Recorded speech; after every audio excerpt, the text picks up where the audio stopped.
All right, I'd like to welcome you to our discussion on limited dual agency here in Washington State. I am One Realty's designated broker, Brian Gass.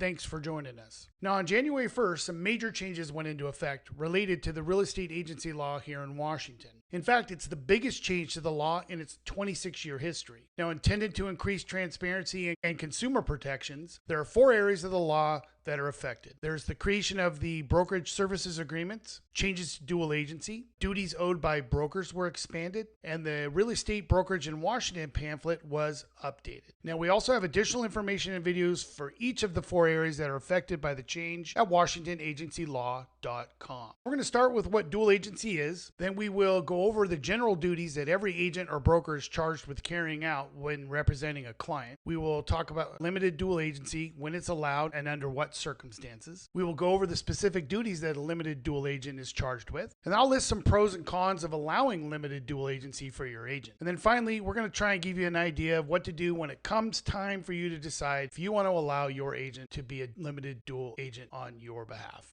I'm guessing that when people hear the term dual agent, they might envision something like this.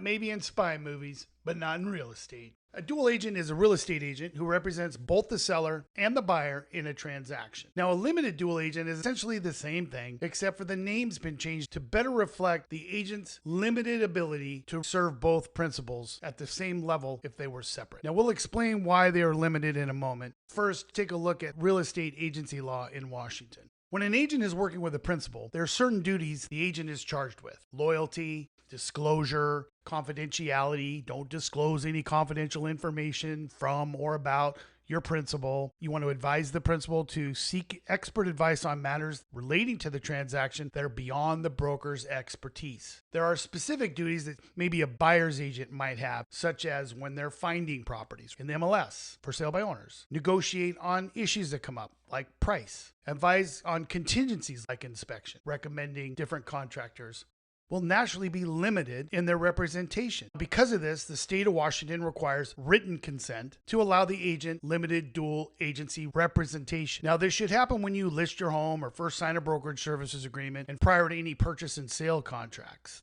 There are 2 situations where limited dual agency happens. All right, the first situation is the most obvious one, where one single agent represents both the buyer and the seller in a transaction. In this case, the brokers who supervise the agent will be considered a limited dual agent as well. Now, the other situation is when any 2 agents who are on opposite sides in the same transaction happen to be in the same brokerage. Now, of course, the individual agent who represents both parties, the designated or supervising brokers, are considered limited dual agents themselves and therefore subject to the same restrictions and disclosures. Those dual agency situations happen far more frequently at a brokerage, but the direct involvement of a supervising broker in a transaction is far less likely to happen. Now, the duties of a limited dual agent are very similar to a standard agent, except for one, and that is, quote, they may not advocate terms favorable to one principal to the detriment of the other principal, unquote. And that's a pretty big ask. You'll see in a second. Now, the duties of a limited dual agent aren't that much different than a standard agent. You got loyalty, you've got disclosure, seek advice for matters outside the agent's expertise, don't disclose information, make a good faith and continuous effort to find a property for the buyer, and find a buyer for the seller. Now, I'm hoping everyone can clearly see the inherent conflicts between what are naturally opposing interests of a buyer and a seller in a transaction. These opposing interests make it very difficult to really represent both parties.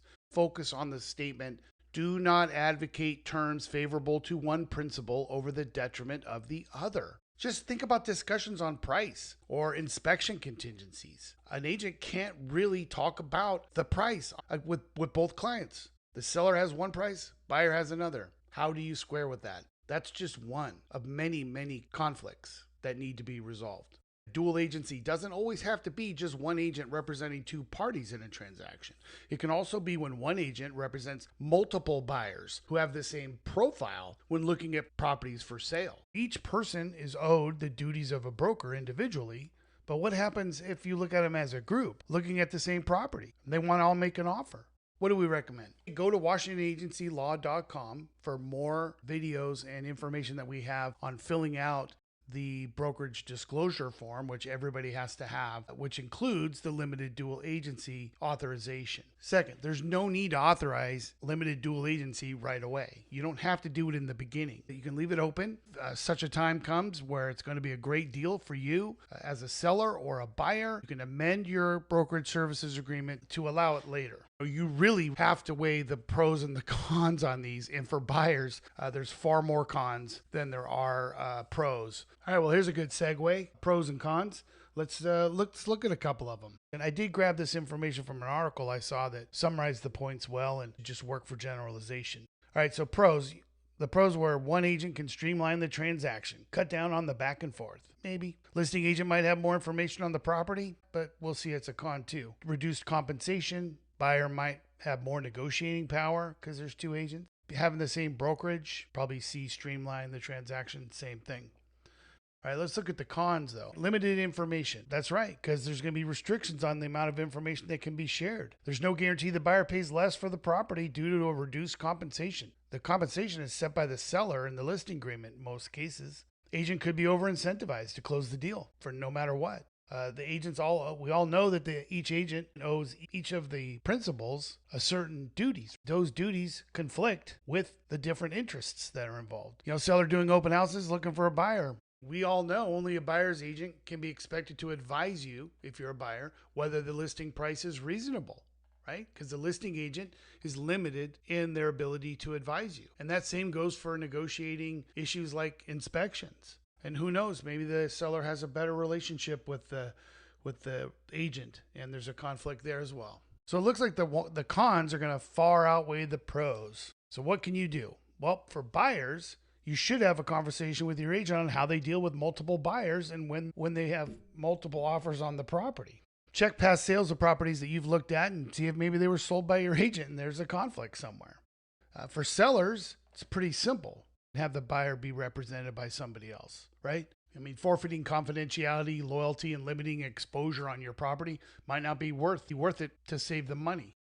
I'll leave you with this. Dual agency isn't all bad. It isn't terrible every time anybody ever mentions it. There's times when dual agency can be the best choice, like when two parties know each other or they know the property, like family members, neighbors, or the parties have negotiated the issues of price and inspections already. They don't need the agent to do the back and the forth. Or if the property is a good fit, and the issue of limited dual agency is fully disclosed prior to any contract negotiations, that's when you do it.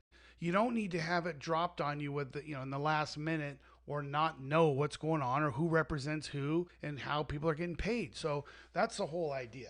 That's going to wrap it up for our discussion on limited dual agency. I hope you learned a lot in your buying and selling your real estate going forward here in Washington. For any questions that you might have or for more information on limited dual agency or the new brokerage services agreements or anything else related to real estate agency in Washington, go to WashingtonAgencyLaw.com.